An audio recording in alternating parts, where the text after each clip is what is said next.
ராமராமா, ஞாயிற்றுக்கிழமை 19ஆம் தேதி பராபவ வருஷம் ஆடி மாதம் 3ஆம் தேதி பஞ்சமி திதி கார்த்தால 8:45 வரை, பின்பு ஷஷ்டி திதி, உத்தரபல்குனி நட்சத்திரம், பரீக யோகா, பாலவகரணம்.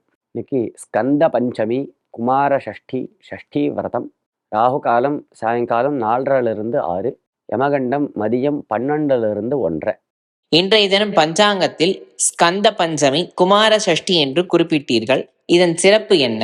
ஆஷாட சுக்லஷஷ்டி து திதிஹி கௌமாரிலா ஸ்மிருதா குமாரம் அர்ச்சயேத் தத்ர பூர்வத்திர உபோஷ்ய வைதினம் அப்படின்னு இந்த ஆஷாட சுக்ல சஷ்டிக்கு குமார சஷ்டி அப்படின்னு பேரு.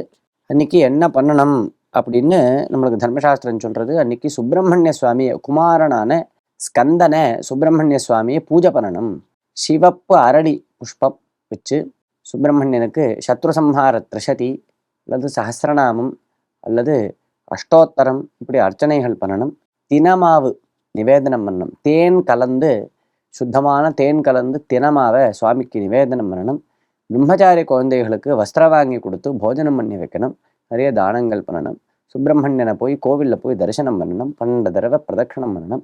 இந்த மாதிரி பண்ணுறதுனால நமக்கு ரொம்ப க்ஷேமம் ஏற்படுறது, நோய்கள் விலகிறது, சத்ரு பாதை விலகிறது, முக்கியமாக பிளட் ப்ரெஷர் போன்ற நோய்கள் இல்லாமல் போகிறது அப்படின்னு சாஸ்திரங்கள் நமக்கு சொல்கிறது. ராமராம்.